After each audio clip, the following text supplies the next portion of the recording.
Welcome to Growing Democracy's first event of the fall semester, Leveraging Power of Media. My name is Caitlin DeBonfie, and I'm a fourth-year PhD student here at Kent. And I'll be moderating today's event. If this is the first you've heard about the project, Growing Democracy is a speaker and workshop series centered on community-based conversations to bridge the gap between academia and the community, and to break down the barriers that exist between residents and governing institutions. We host a series of events here on campus as well as in Cleveland. Also of interest tonight, we have a workshop from 6 to 8 p.m. at the Downtown Parker Hannafin YMCA in Cleveland. Our guest is Anne Trebek, founder of Belt Magazine and former tenured professor of Oberlin University. And she'll be helping us continue this discussion and speaking about her experience in Cleveland media. Refreshments will be provided and parking is free. Also of note is an upcoming screening of a documentary called Little Stones, which is a powerful film that displays how the arts have been used to help victims of sexual, gender, and domestic violence heal, and to also help other people who have been victims of that heal as well. The film will be shown on October 15th at 7 p.m. here at Kent and Kiva, and an accompanying workshop will take place in the Leadership Center on the 15th from 1 to 2:30. If you want any more information, you can talk to Anna, and you also have some flyers on your chairs as well. So this morning, we've got Dr. Megan Rubidoux of Cleveland State Sylvan College of Urban Affairs. She focuses in her work on local governments and their cooperation for service provision and other forms of collaborative governance. She also has experience in media and is currently researching the effects that the decline of local newspapers can have on local governance. Without further ado, I will let her get started in speaking with you. Hello. Thank you all for having me here. I appreciate your being here. So this is a topic that's really important to me personally, and I think also really important to society. So yeah, I'm glad that you're interested. Okay, so as was noted, right, this is me. I've been at Cleveland State now for about 3 years, just starting my 4th year, and I entered grad school through a way that's becoming a little bit more common now, after working as a journalist for about 6 years, and finding that working in a local newspaper became a little bit dicey in terms of job security and ability to feel like I was going to be able to advance my career and advance my income. Those things not so certain in the newspaper business when I left it in 2010. And so that's why I entered grad school. I was, at the time I left the Syracuse Post-Standard, originally from Syracuse, so went to Syracuse for undergrad, studied journalism, got a job right out of college with the Utica newspaper for a very short stint. You know what Utica? Tiny, it's like a, I don't know, maybe like Youngstown-ish? Like what would you compare? Maybe Youngstown-ish? Size city, and kind of same kind of history, industrial, legacy city history. Okay, so then I went to the Syracuse Post-Standard where I worked for about 6 years, and my last beat there, like the last major assignment, was covering City Hall. And in those last couple of years I worked for the paper, what was happening at newspapers across the country was definitely happening at mine. We had layoffs, we had hiring freezes for the entire time I was there. So I was kind of like the last batch of people hired when I got hired in 2004. And over the course of those hiring freezes, right, what was happening slowly, sort of gradually, was this piling on of work, piling on of duties.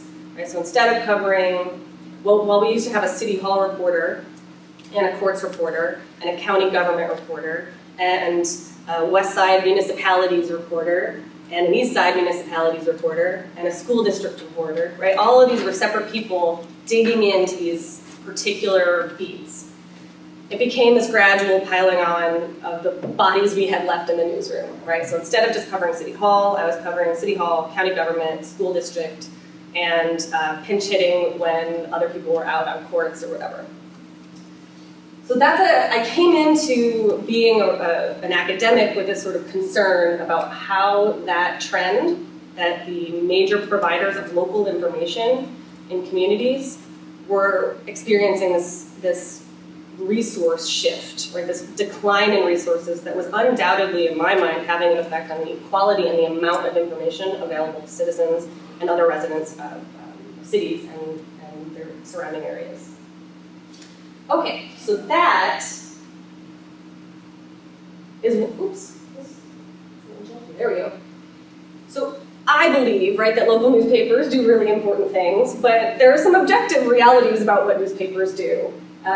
They are undeniably, in most cities, the #1 provider of local information on policy, local level policy and elections. TV and radio are two, it depends on the size of the city, but generally not covering with the same level of depth of coverage. The day-to-day meetings. Newspapers have historically been the ones sending reporters to these planning committees, right? Subcommittees of city council meetings, right? They go, they sit there, and they're there to witness and report what's happening out of the policy process of local government. So that makes them a unique provider of information to residents of smaller and mid-sized cities in particular. They also provide outlets for citizen expression, right? So we know that a lot of newspapers have closed under these conditions. Not only have they been cutting resources across the board, many newspapers have actually folded entirely. And in those instances, right, that entire outlet for citizen expression, the ability to write a letter to the editor to express your outrage about a policy that the city has passed is gone, right? And those things, those kinds of citizen opportunities for direct interaction with policymakers were sort of a unique opportunity that not only was fairly accessible, right? Like anybody can write a letter to the editor. And I worked for a newspaper where you, like, really people with no particular expertise, but just a concern, would write in all the time, like from grannies to high school students, right? And that kind of stuff not only can stir up public opinion or public interest in a particular problem, but it can also spur newspaper reporters to then pay more attention to that issue. So that outlet where newspapers have folded is completely gone. And then as newspaper readership has declined over the course of these years, that outlet is still there, but maybe less used, and people are paying less attention to it. So I think there's some concern there about the connection, that direct connection that newspapers provide between citizens or residents of a city and their representatives. So right, they cover elections more in depth than other types of local media, provide information on candidates, and importantly, historically provided a sort of level playing field for upstart candidates, right? When you have like a sitting mayor who's maybe been mayor for a long time, but somebody wants to get into the race, newspapers were a place where they might be guaranteed even equal space with the sitting mayor. As newspapers have shrunk, right, in terms of the actual size of the newspaper, and their staffs were folded, that outlet for upstart candidates is also either declining or gone. And that has some consequences for democracy that I'm really concerned about.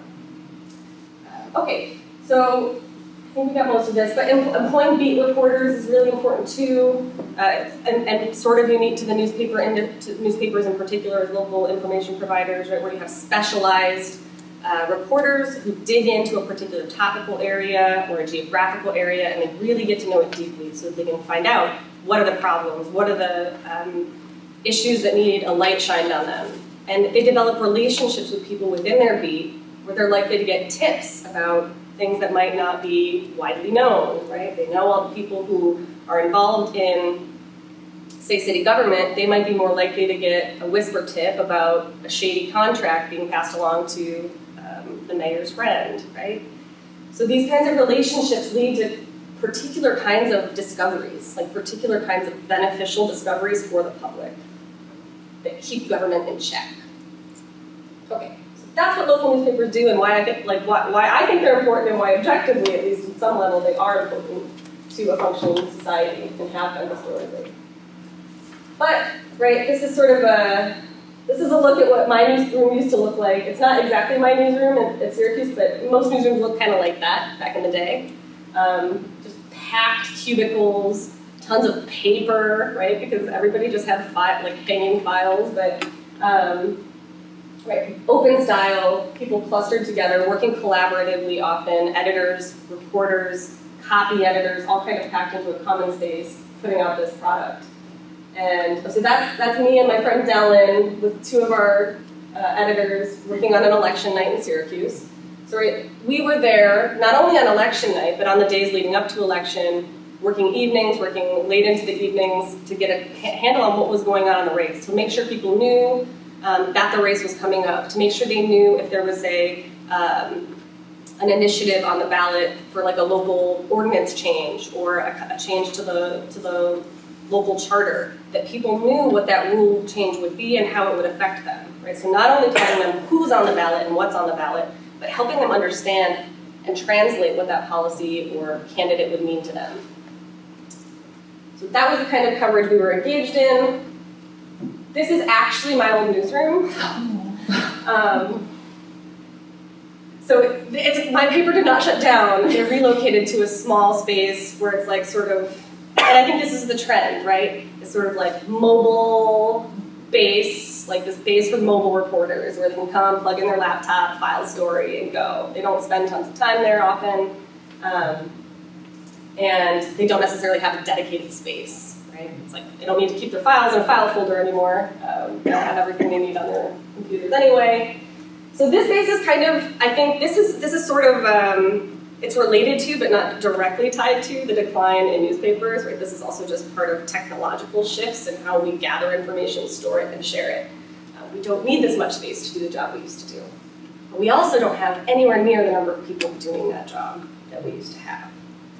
So, to show you that in perspective, this is average newspaper staffing over time in the United States. I like figures. So this one's pretty, I hope pretty easy to get the meaning here, yeah? You see what that shows? We had a really crazy drop in average newspaper staffing levels, and that was really in sort of in tandem with the beginning of the recession, the Great Recession. It sort of got a jump beforehand, right? So right around 2006, 2007, you see that decline start. But notably, there has not been a rebound, right? It's not like stuff got better and then newsrooms started hiring back the levels that they had before. It's not happened, and there's no indication it will. Okay, so given this dramatic decline in resources, right? From average levels of 45 down to sort of average around 25 in the most recent years of data that we had. Oh yeah? Does that include like huge papers like the New York Times, Washington Post? Yes, so this is city newspapers from tiny little papers up to your giant papers, yep, major city papers. So there's a ton of variability in here, right? Like some papers always had 3 reporters and 1 editor, right? But maybe now they have 2. Or maybe it's just an editor and a reporter, or an editor who plays reporter. Honestly, sometimes that's how they're functioning at this point. 1-person jobs, 1-person operations. Increasingly, they've also, some of the decline is represented in a technological change or a sort of business change where instead of having in-house copy editors, right, the people who once a story is filed, review it, check for factual errors or grammatical errors, put headlines on them, and post them or put them in, like actually send them to the press, right? That's how it used to work. So that used to be done in-house. There used to be a whole copy desk section, and increasingly, and almost universally now, that work is farmed out to centralized operations. So some of that decline is represented by that change, that shift in the way newspapers do business. Does that make sense? Okay. So but a lot of this is cuts in and staffing of news gatherers and editors. All right. So the research question driving my current project, this like sort of large-scale project, looking at what happens when newspapers decline in resources, what are the political consequences? Are there any? What are they specifically? There's a lot of research around this question, but some of the existing research that's been done on it focuses exclusively on when newspapers shut down. Right? So what happens when a newspaper shuts down? Do people vote less? Do you get fewer candidates running for an office because people just don't know that the race is coming up and so challengers don't emerge? Do you get more incumbent-only races for the same reason, right? Just nobody challenges, so the mayor gets to keep being mayor forever, right? Or the congressperson gets to be congressperson forever. Yeah, so there's really clear evidence that that stuff is happening when newspapers close. And so we see evidence of declines in citizen engagement, and especially measured by voting, so like voting rates decline when newspapers shut down. A decline in actual citizen knowledge about local affairs, like what's going on, not only just with respect to local policy, but with respect to like state or federal policy that affects that locality. Like what's your congressperson voting for, and what does that policy mean to your area? People know less about that when a paper shuts down. Accountability of government and responsiveness to voters. This one's sort of like, this is like the cat's away, right when the cat's away, the mice will play kind of idea of why newspapers are important, right? Just having a butt in the seat of a council meeting or a committee meeting might make the representatives at that meeting more likely to behave in the way that their voters would want them to. Does that make sense? Mm-hmm. Yeah. So when you have this decline in in reporters, right, this decline in staffing, you're less likely to have people, any people sometimes, in the seats of these public meetings. Nobody's watching. And so that makes it easier for sometimes some of these local policy decisions to happen behind closed doors or without any kind of public awareness of what happened or how it happened, the process. Okay, so we're worried about accountability then. Our local representatives kind of just doing what they want to do and in ways that probably are not best for the voters and the people and their constituents, right, not just voters. So that ties into this next one of good government behavior and responsibility. There's been some work that shows when newspapers shut down or there's severe decline in resources, that bond ratings of cities are hurt, like that they're not doing as good of a job of being like fiscally efficient. They're not as good with their finances, and so their bond ratings go down. That makes it more expensive for cities to borrow money to fund important infrastructure projects or capital projects.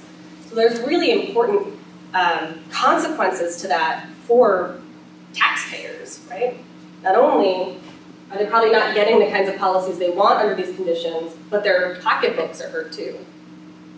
And then competition in local elections as well. We see that when people don't know as much about the policy going on or the elections coming up, you're less likely to see candidate emergence, right? People coming up to challenge.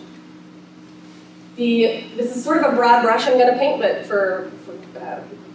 just to get through it quickly, the main flaw and sort of shortcoming that we've seen in the existing research is that everybody's looking at when newspapers close. And that's happening a lot, but the more dominant or the more common trend is just a really severe decline and shrinkage in the resources in a newsroom. So cutting staff is the thing that's happening more broadly. So I'm working with a co-author, Jay Jennings. He's at UT Austin, and we've been looking at, all right, aside from newspaper shutdowns, is this stuff happening when a newspaper just cuts its staff, as we have seen? I'm sure that this has happened here. I feel like I saw some local newspapers in the news recently. Cleveland for sure, yeah. Right? But I think Akron too. What's Akron? Was there a... I wouldn't be surprised. Yeah, I think there was definitely recently, maybe Youngstown's paper. There was recently a paper announced that was shutting down in Northeast Ohio. Youngstown? Yeah, Vindicator, right, thank you. Right, so this is definitely happening all across the country and definitely here too. So we want to see when what's happening more commonly happens, are these consequences still there? And to what degree are they there? All right, so we've been getting at this in a couple of ways. The first of those is that we did a quantitative analysis of data elections, or of data on elections, for a bunch of municipalities in California. We tied those municipalities to the papers in California and looked at, over time, newspaper staffing. So we said, all right, I'll show you this a little bit later, but from 1994, way before the dramatic cuts in staffing, all the way up to 2016, what were the newspaper staffing levels at these papers? Then we got data on the election outcomes in all of the municipalities served by those papers to see what happened as those staffing numbers cut. We saw really clear indications, as I'll show you in a bit, from the data that yes, competition suffered, that newspapers, when they cut more dramatically, in the following election would see a reduction in the competitiveness of that mayoral election or council race. So for mayoral seats, we saw more incumbent-only races when newspaper staffing was cut dramatically. We saw larger victory margins for the winners. So even if there was an incumbent, the challenger didn't do as well, probably because there wasn't the same level of coverage of the race or space in the newspaper dedicated to that upstart challenger. And that for council seats, fewer people ran when there was an open seat, fewer people ran for it. So all of those indicate competitiveness is hurting under these conditions. We also saw some suggested evidence. Turnout's a trickier variable, right? It's a trickier, messier outcome. People vote or don't vote for all kinds of reasons. But we do see enough suggestive evidence with our small data set that we think there's something going on there, that turnout is responding to some extent to these dramatic drops in newspaper staffing levels. I'll show you a little bit of that paper. That one was published, so I can actually point you to the paper if you want to read it. But our current project, which is really fun, we went back to these 11 newspapers in California and conducted interviews with 30 people who were either reporters or editors for these 11 newspapers to try to see, does this causal story we mapped out that when newspapers cut their resources, they're covering less, there's less attentiveness to local public affairs and elections, so people know less, so they vote less or don't run, right? They run at lower rates. Okay, so that was our hypothesis. We really didn't get at looking at that middle thing that's really doing the work. Do people really know less? Are reporters really getting less information out there, even with fewer of them? It's an assumption we made in the first piece. So we use these interviews to try to get, what do reporters think about this? Do they think they're doing less? Do they think the information they're putting out there is of a lower quality, or in certain ways maybe ignoring some things or not getting to some things with their lower numbers? And so over the summer, just this past summer, we did all these interviews, and some themes emerged from these reporters and editors. So I'll note, we talked to everybody from local government reporters, city reporters, county reporters, who are mostly beat reporters, to people whose jobs have transitioned to being like general assignment reporters, where part of their job is to cover government, all the way up to top editors for these papers, and former editors for these papers, which was actually super revealing, because once people have left the paper, they will say some things they won't say when they were working for it. Okay. So the first theme is that we emerged with people really wanted to talk about just like how their jobs were changing, how over the course of these cuts, which all of them noted, right? There were no papers in our sample that hadn't had some real serious cuts. There was a lot of variability in the degree of those cuts. So some of them were like decimated, and some of them had more marginal cuts or had even rebounded a little, not to the original levels, but had come up a little bit in recent years. So there was variability, but everybody had experienced these cuts. And they all wanted to talk about how their roles had changed in response to that. And some of the common things we heard were that they just had to do more, right? That they became responsible for far more tasks than they used to, right? So this is partly related also to technological shift, right? Most of news is delivered online now, so not only do they need to be producing a story for print often, but maybe a longer version of it for online, because space is free online, right? Have a longer story. Maybe they need to create online content that's more user, more sort of click inspiring, right? So maybe that involves a link or some sort of visual that viewers can interact with that makes them more likely to travel to the story and spend some time in it. They might be expected to get video or photos at the event that they were covering and post those, right, immediately on Twitter, on other sorts of social media, and to get back to the office and file a story for online, or file from their car, right, or file from the office, right? We're talking about this real shift they were talking about in the immediacy of their jobs. So both the urgency with which they have to do their jobs and the number of tasks they have to do. So I've got a couple of quotes to sort of get at this that we heard. So this was a reporter, a current reporter from one of the papers. We didn't identify them so that they could say more. So these are anonymous, but over the years I've kind of absorbed more and more. So basically I cover all of the towns and the county's government as well. And there's not very many reporters, so I also pick up courts reporting, crime reporting, projects, and that sort of thing as they come up. This was super common, right? And it's something that even back in 2010 I remember experiencing. But this was a reporter who had been dedicated to the central city of the newspaper in question, right? So this would be like if it were the Youngstown Vindicator, right? This would be like the Youngstown City Hall reporter is now also expected to cover, I don't know what county that's in, and a bunch of local governments around Youngstown, right? And courts sometimes. So this is actually a departure from what I experienced, right? When I was at the paper, there were a couple of sort of reserved, like I did cover some other stuff, but there was really once I became Syracuse City Hall reporter, there was a clear intention among the editors to try to make that my main thing. And that if I needed help on anything else I was expected to do, other people would step in. This seems to have shifted according to our interviews, that really these central city hall beats are fewer, right? That kind of attention to central city halls is declining. Additionally, this one, it's just hard because when you're at assignments, if you're trying to do reporting for print, taking photos, getting video, invariably one or all of those suffers to a degree because you're not a human octopus, right? And this is actually, human octopus came up in 2 interviews, this metaphor, right? That they have to do so many things, and then I might have got rid of the one.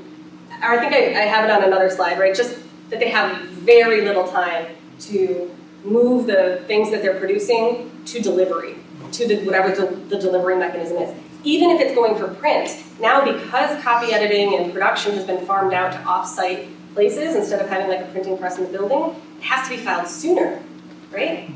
So even on an election night, maybe that means increasingly that local papers can't report the outcome of an election in the next day's paper because they had to file too quickly to get it in print. So a lot of people expressed concern about this, frustration, and maybe even like stress is a word that I think was sort of captures the feelings of these reporters. The other theme that came up was that there's a more reactive nature to the job, especially with respect to local government. So there's a lot of strategizing going on. We hear about this again and again in the interviews of like, how do we dedicate our limited staffing attention to topics and stories that are going to draw reader attention and also serve the reader. So this came up again and again. Like, we can only do so much. How do we focus our attention in a way that's best, that does the best, delivers the best we can do for the reader? And so a lot of the reporters who focus on local government or state government would say they build a project, right, around a particular topic that they thought was going to be really important, and focus intensely on that project. Like, I don't know, like fracking waste in parts of Ohio, right? Might be something people would focus intensely on the consequences of that, on the policy debates around it, and that would be like their main thing. They'd maybe sometimes go to meetings, like city council meetings or committee meetings, but they would do that less and only go to those meetings if they see on an agenda that there's going to be something really important happening. So all of them indicated that there's been this turn away from sort of the turn of the screw story. This was the common term for this, was like process-based stories where people go to meetings, report what happened at the meeting, talk about citizens who might have spoken up at the meeting, and then go to the next meeting and say, here's what happened next, and here's the next meeting this is going to come up at. That stuff is just not happening, is what we hear. Instead, if there's something on the agenda that's critical, or if they hear about like a fight that broke out at a city hall meeting, then they'll cover it, yeah? Okay, so a couple quotes here to get at this. Now the newspaper reacts to news in the community and what people are doing. So instead of setting an agenda for what the community is talking about by necessity, the newspaper would have to write about what people are talking about after the fact. And that's the big difference. So newspaper, this is the editor who left, who was a top editor, like the editor of one of the newspapers in our study, and left. And this person clearly was super frustrated at this shift away from being an agenda setter. Not the agenda setter, right? But like newspapers historically as institutions have set the agenda. They've said what's important, what should people be talking about, what are we gonna shine a light on? And now with this more reactive process, they feel like at least this editor feels like that ability to do that role has been reduced. And then people wouldn't get advance notice. Okay, so this is like suggesting that there's some subdivision proposal that's going to enter a community, right? And it's going to come up before a series of city entities, right? Probably like a planning commission, and then maybe eventually city council. It might be in committees first. Right, normally there might be a reporter at every single one of those meetings if it was going to be controversial. They knew it would be controversial, they'd go to every meeting. Now, maybe somebody goes to the very ending city council meeting where it gets voted on. What does that do? It removes citizen opportunity to know about it so that they can go say something about it or contact their local representative, whether it's a city legislator, or go to planning commission and say, hey, I don't want this, or hey, I do want this, whatever. But if they wouldn't get that advance notice in the newspaper about a subdivision going on over their back fence line until it got to the final level of approval at the city council level, that's a real shame. If you're an active citizen trying to stay involved in what's going on in your city, you would not be able to get it from the newspaper. So again, frustration about, because we've lost that turn of the screw process information, right? The process-based information, it's removed opportunities for citizen engagement in the policymaking process. And then this is the last one. Online is king, and you need clicks. The city council stuff, by and large, is not really the most effective use of limited reporting time if you're just trying to get clicks. Okay, so this came up again and again too, right? If you want clicks, a turn of the screw story about a planning commission meeting is not likely to drive clicks, right? In the old format, where you had a print newspaper where people just paid $1.75 on Sunday and got everything, right? The stories that most people were excited to read about, sports stories or like a new restaurant opening or I don't know what, right? The stuff that everybody wants to read helped subsidize the stuff that most people didn't care about or take the time to read, like a planning commission meeting where nothing much really happened. It would just be like a bullet item in a roundup. We used to call them, right? Roundup items. Here's what happened in city government in the last 2 days, and it would just be a bullet. But that bullet was produced from a reporter whose butt was in a seat at a planning commission meeting or a city council meeting. They had to be in the seat to know nothing happened. Okay, so now with the new system where everything is about driving traffic, it becomes harder to justify dedicating any attention to those stories that used to be subsidized by the popular ones. Does that make sense? Right? You had a system where everybody paid the same amount and advertisers paid to be in print. And so you could justify, well, we're doing a service to the community by making sure we are serving the watchdog role, right? We're sending a reporter to every meeting that might be marginally important so that government behaves and so that we're reporting out what government is doing as it's doing it. And now there's not really an incentive structure or a financial benefit for newspaper editors to make that decision, to make that choice, to dedicate as much as the extent of resources to that kind of coverage. So we hear this again and again, that yeah, we want to cover local government and we want to do accountability journalism, but we have to do it in ways that drive clicks. Turn of the screw process stories do not drive clicks. And so there's this real indication that that's why we've shifted to this reactive press, not only due to declining resources, but because of the financial model shift. And then some political consequences. I've already kind of talked about these, so I'm just going to reveal the quotes here to get at it. So we were curious in particular to look at the competitiveness of elections and turnout in local elections, because that's what we had found in our previous study, the quantitative study. So we asked them about those things. And one reporter said, it certainly would depress turnout because if you don't even know that there's an election, or you don't know what's at stake with the election, or don't know anything about the people running, why would you bother to vote? Right, so there was this indication that like the thing we thought was happening, reporters perceived it to be happening. They did indicate, there used to be these extensive election guides for every municipal race, right? They do like, even district legislative seats in suburbs would get an election guide. Here's who's running, here's a Q&A with each of those candidates, regardless of whether they're the incumbent or a challenger, regardless of whether they have a shot of winning, right? They'd get that space, and now they don't. And so there is a clear indication from these reporters that, yes, residents of these communities are getting less information about elections, policy, and candidates.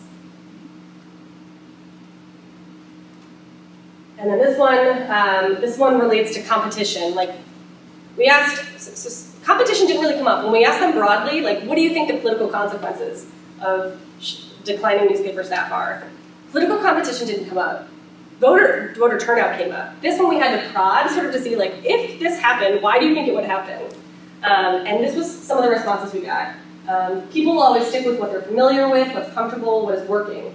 And if you don't have a newspaper staff who points out when things aren't working, there's no impetus behind trying to put somebody new in. So, right, this is the argument that we think, right, that if people don't know that there's a problem, they're less likely to either run themselves, challenge the mayor themselves, or challenge their local councilor, or get behind an existing challenger. They're more likely to just vote for the name they know. This is another one about sort of accountability. When the cat's away, you know, I think it would be much easier now to get away with corruption or just things that shouldn't be happening because they know no one is really watching or not watching as closely as they used to. So this is something we don't measure in the first study, but we really, really want to get at in our future work. I would have no doubt some increased levels of shadiness are happening in our local governments because no one's in the seats paying attention and watching. Okay, so I'm kind of at time, yeah? I'll show you just a little piece of what we did on the first project, and then if you're really interested, I'll point you to where you can find the article that was published. So the quantitative approach had the same questions, right? Does the decline in newspaper staffing translate to lower levels of competition in local races and lower levels of turnout in the races for the municipalities served by those papers? So the way we did it was, this is fine, we don't need this. Okay, so these are the newspapers we got data for. We had a selection system that I won't tell you about because it will take too long. But those are the newspapers. It's 11 newspapers in California. Why California? Because California produces excellent, reliable local elections data, and other states don't.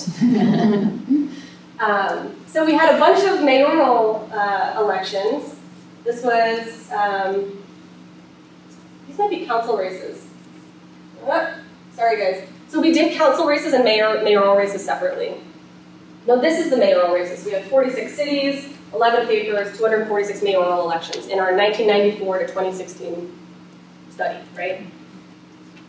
In a separate study looking at council races, obviously we had more elections, right? Because there's more council seats in each of these cities.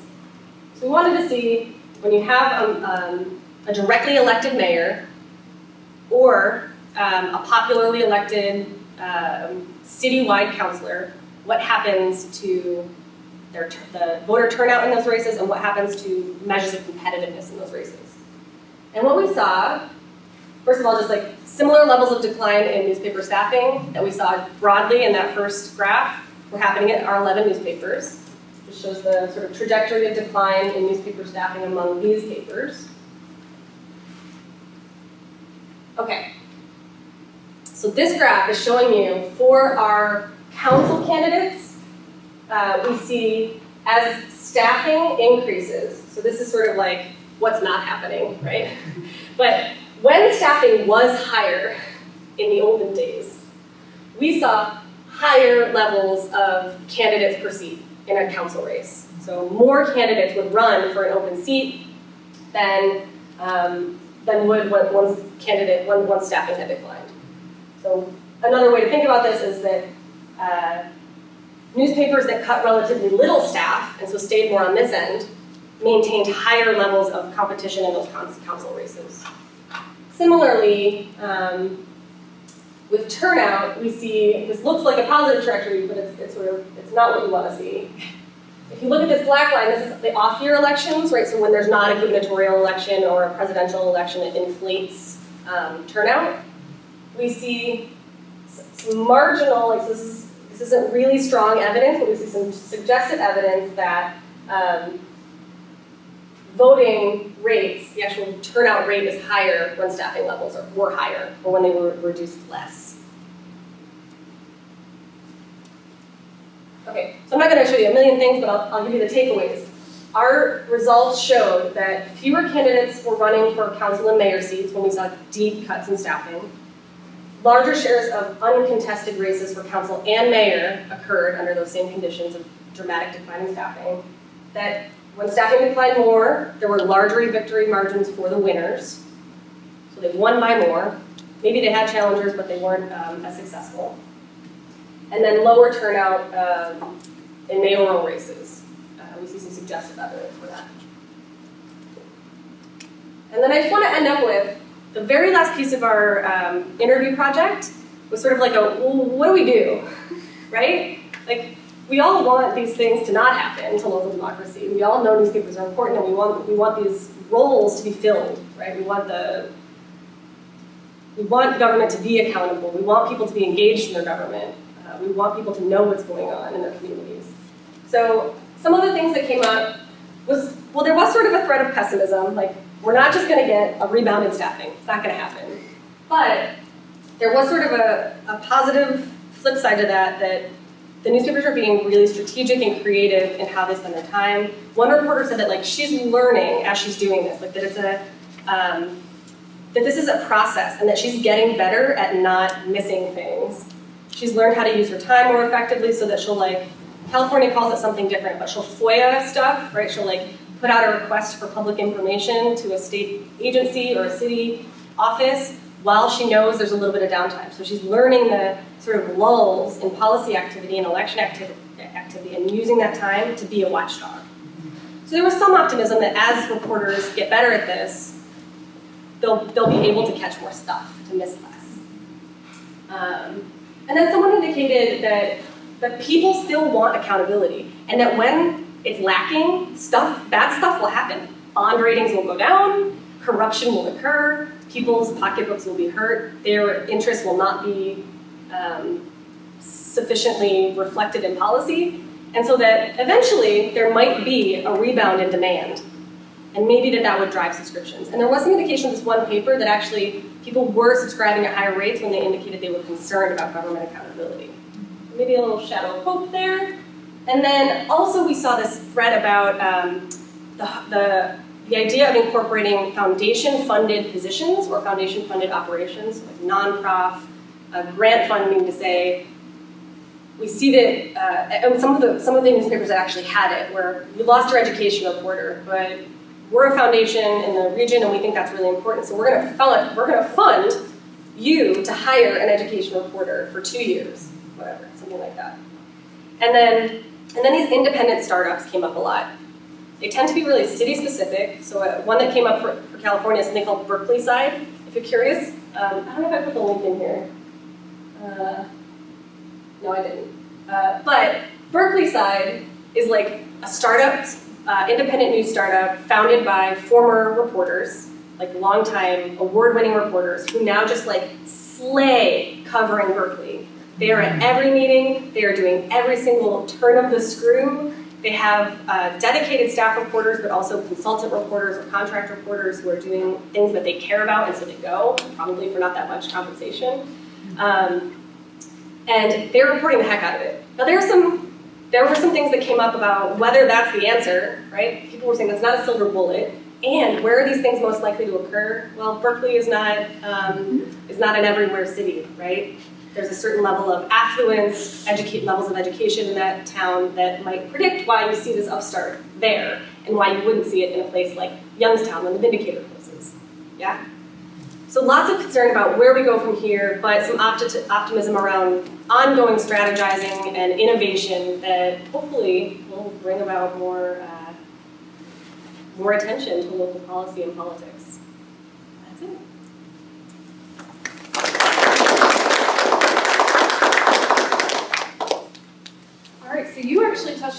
the questions that I had developed, but I was still able to kind of pull a little bit more. So I know you work mostly with local papers and the understanding surrounding local papers. Would you characterize the relationship between governing institutions, the press, and the people at the local versus national level as being different, and what differences are there? So yeah, okay, I'll just take this easier. And I'm getting hot. Yes, it's very warm up here. Okay, so people's attachment to local government has always just been different, right? Like, people have ideas about state government, but particularly federal government, that they don't have about their local government. Trust in government at local levels has historically been higher. The idea that like you can make a difference, right? That if you engage at the local level, it might actually matter for what happens, is different in the attachment between citizens and institutions. And so like I see, right, the media sort of it's an institution too, right? So the local newspaper is an institution, just like the city council is an institution. And it served this intermediary role, right? Funneling sort of information back and forth between the citizens and city government in a way that like people just don't, that doesn't really happen at the same scale when you're talking about state or federal institutions. And so that's why we focused on the local level, right? I think that there are, and a lot of the work I mentioned earlier has looked at implications of newspaper decline for, say, congressional elections or knowledge about federal policy. And there is a similar sort of lack of knowledge or lack of interest and engagement in those levels of participation. But I think the consequences are more visible and more clearly tied to the tendency or the trajectory of local newspapers in the local case. And then how do you feel, there's a lot of conversation around the use of social media and news media. How do you feel that the use of social media kind of mediates or impacts our dependence on news media for political information, especially at the local level? And kind of going off of that, do you feel that there's a way to harness social media to kind of save local newspapers from this, increasing decline? Well, I think there's, all right, the first part, I've forgotten now. Yeah, how do you feel that the use of social media has mediated or impacted our dependence on news media for political information? Right, so like, I think this is a big part of the story is when people have all this access to various outlets for social media, they don't feel like they need to subscribe to their local newspaper to get the information, right? So this is a big part of the story of why resources are declining, right? Why there hasn't been a rebound even though the economy got better after the Great Recession. Well, people are not subscribed. They did not resubscribe to their newspaper, right, when the economy got better. So that advertising link is just gone. And that is in large part due to social media. So people can get the information for free, then they're not gonna pay for it. Or they really, really will, they will try not to pay for it, right? If it's important enough to them, I think we're figuring out, and newspapers are figuring out ways to harness social media to create sort of access points for people who really care about particular topics. I think, I know in Cleveland this is happening where you can pay a small subscription fee to get updates, more regular updates on particular topics. Like the reporter covering the Browns will send you more frequent updates on what's going on with the Browns if you pay this small subscription fee. Same with City Hall or courts.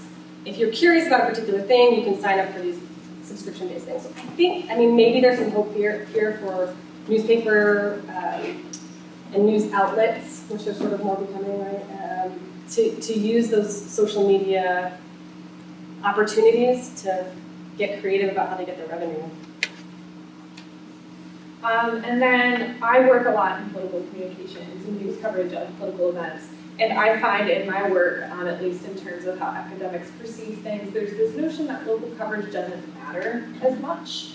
And why do you feel, I was wondering what your feelings are about kind of that disconnect on academics up here, saying that local coverage doesn't mean a whole lot versus citizens who are often relying on local, whether it's newspaper or their TV news coverage for information about those events. Yeah, That's a good question. I'm probably the wrong academic to ask because, like, I really, really think that local.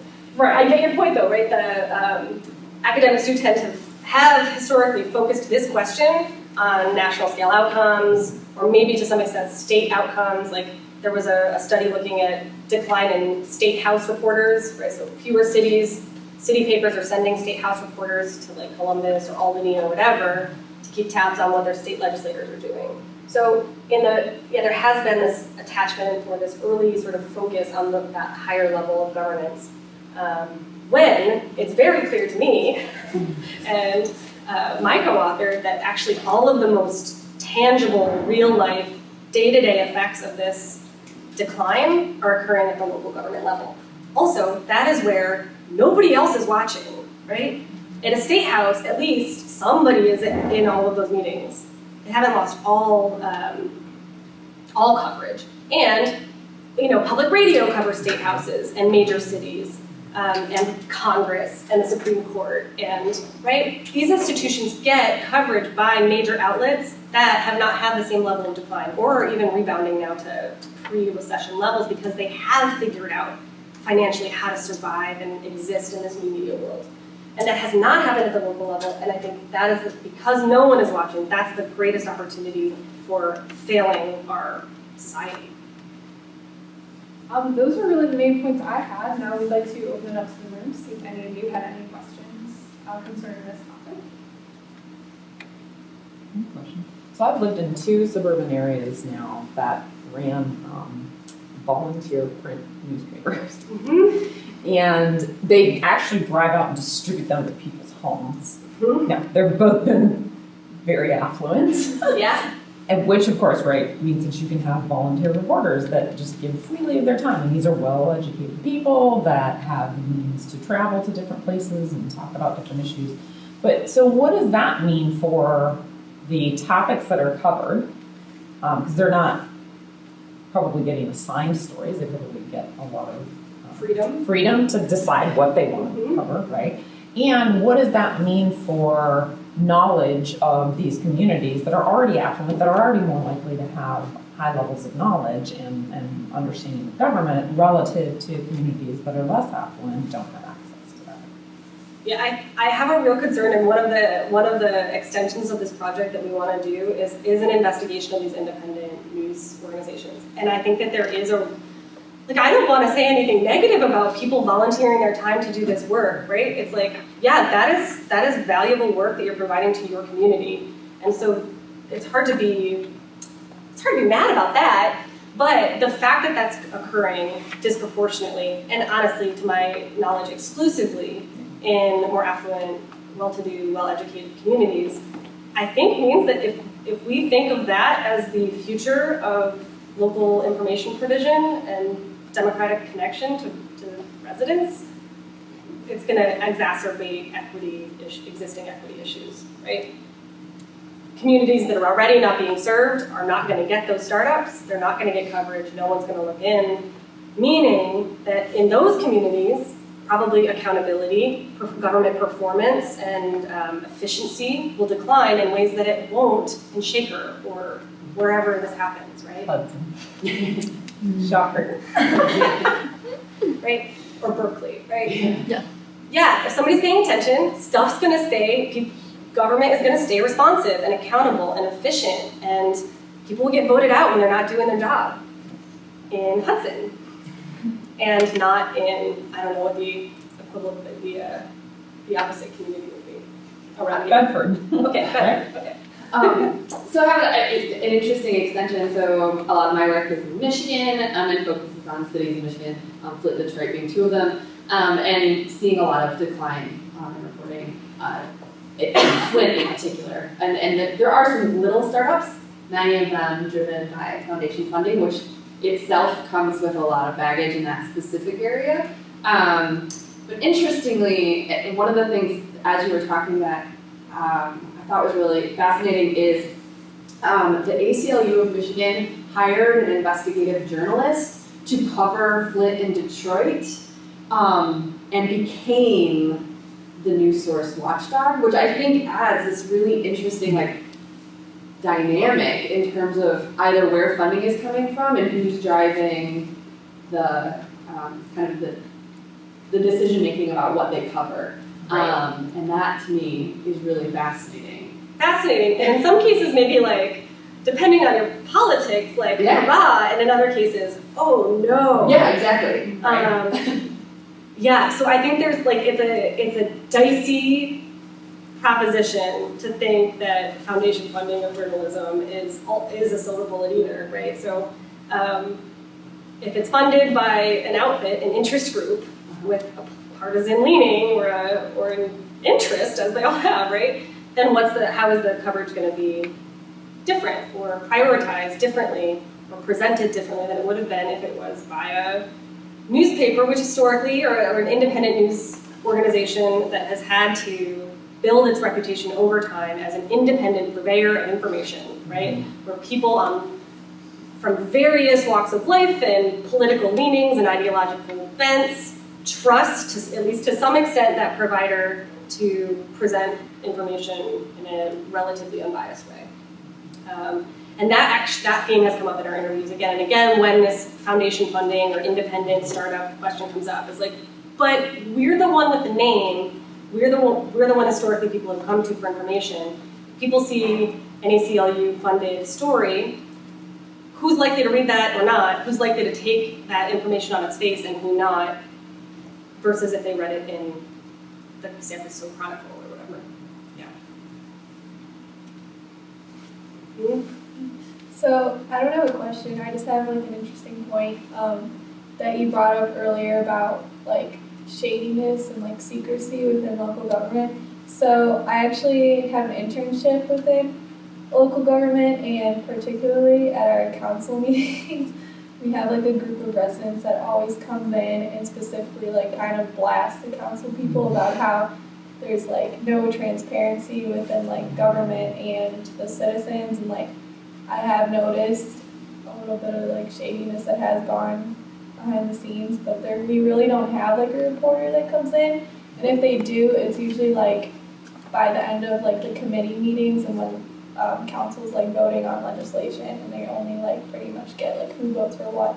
They don't really get like the gist of everything and like the citizens' comments and how they feel about what's going on in the city. So I just thought that was interesting. Right. Definitely sort of indicative of what you would expect. And then, so like the fact that citizens go to that municipality's meetings at all is interesting, because that wouldn't be the case everywhere. And you could guess some predictable things about what kinds of local governments have citizens who will go and beat up on their counselors when they're not doing a good job, right? Not every local government is going to get that kind of challenge from its citizens depending on the demographics of that local government. We have like a couple residents who have actually developed a task force, that's what they call it, where they come into every meeting and they have their coordinator of the task force stand up at every single meeting and drill each like council person on exactly what's going on and what they think about what's going on. I mean, I do agree that there has been some shadiness like behind the scenes, but there is like an extreme mistrust between like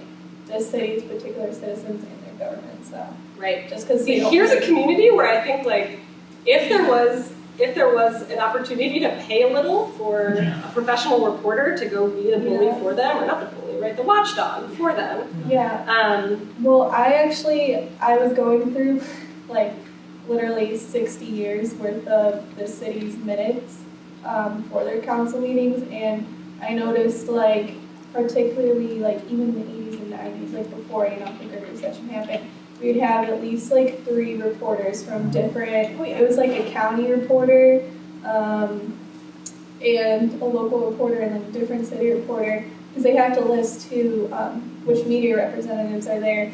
And then now we don't even have like anyone really even sitting there. So I just noticed like the decline in, so this is related to my very first job at the Syracuse newspaper when I moved over from Utica was covering municipal, like suburban governments on the west side of Syracuse. And so like my job was really to follow every single public meeting out of about 5 municipal governments. Some of them with populations you cannot believe, like very low levels of population. But there was still this understanding that massive amounts of public money move through these organizations, public organizations. And if no one is watching, stuff will happen, right? Oh, yeah. Yeah. Like particularly right now, I think the biggest issue they're having is a rezoning issue that it would drastically change like this particular part of the city. But I don't think residents really know what it is, and there's also, I think, about like $250,000 of funding going towards this. So there's like this giant amount of money, you know, it's a big project, and then there's like, what actually is it? So, like I said, there's just a lot of And Trent has time to answer all of that questions as a citizen, right? There's no. Have you noticed, like, there's been an increase, I know that Kent Stater has particularly increased in college newspapers covering the surrounding towns as well, because I know in the last, like, 5 years, the Kent Stater started covering Kent as a town in Portage County as the Record Courier, and Akron Beacon Journal's been having severe cuts. Yeah. I didn't know if that was something you noticed or. So we heard, it was something I hadn't really thought of, but in our interviews it came up. A lot of these newspapers were either in like in towns where there was a UC, like a University of California site, or a Cal State site, and so they have newspapers, and they were saying that like there has been this tendency for the newspapers, for the campus newspapers, to become more active in covering communities. So yeah, there is a tendency in there, and I think that's that's a strategy that works in some places where there are college towns. Maybe you can get a little bit, you can rely a little bit more on talent and enthusiasm of college journalists to fill in the gap a little bit in what's missing. So actually, she inspired me. Hudson records their council meetings on video. You can watch them if you want. So that's a way in which technology could increase transparency. Yeah. And yet it seems like cities might actually be turning away from that. Is that an indication that perhaps they're trying to create more barriers, right? So they might still record it, but you have to then request it.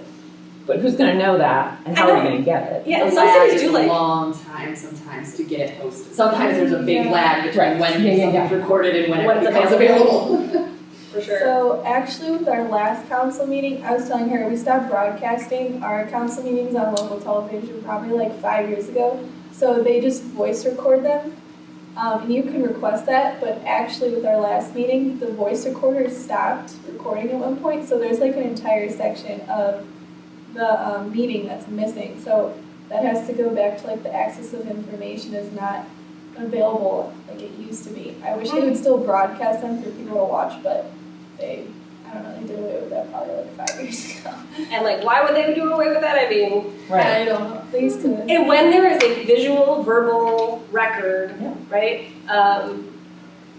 Public officials are not gonna like that. If they can get around that, they're not gonna do that, right? A lot of people who enter city politics or county politics or whatever have aspirational career goals, right? They wanna run for state office or federal office eventually, or mayor or governor or whatever.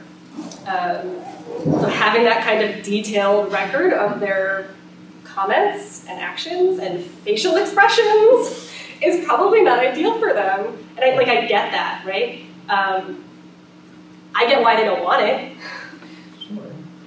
But in the absence of a reporter, I think it did create this sort of, it's the same thing with like C-SPAN. When like C-SPAN started to get, like when federal government started to get covered in ways it hadn't before, Right. behavior changed. Yeah.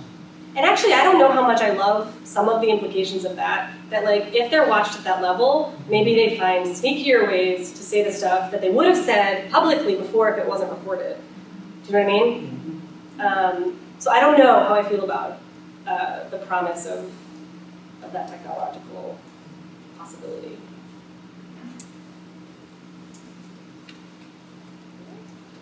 All right, well, thank you so much for coming. Thank you all. Sharing your